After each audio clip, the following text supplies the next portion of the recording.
vienmēr uzticējos viņai, tā kā savai ģimenei, lai mainīs savus attiecības tikai plēus plusiem. Kāpēc ir jātic mīlestībai, ja tā vispār neeksistē mūsdienās, nepakļaujas sāpēm? Kaut uz ceļiem lūdzies, brāl, grūtajos brīžos vienmēr esi blakus, bet tā kuce pārskat visas manas faktus, tā kā pantus. Nu ikdienas process, tikai viņas vārdi.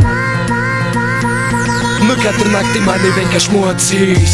Dienas tās labākās dienas, redzu tikai tavās acīs nolīs tās pēdējais lietas. Atstājot citiem tās sapīgākās dienas, es vēlos tevi aizmirst, bet citi man to noliedz. Dienas tās labākās dienas, redzu tikai tavās acīs nolīs tās pēdējais lietas. Atstājot citiem tās sapīgākās dienas, es vēlos tevi aizmirst, bet citi man to noliedz.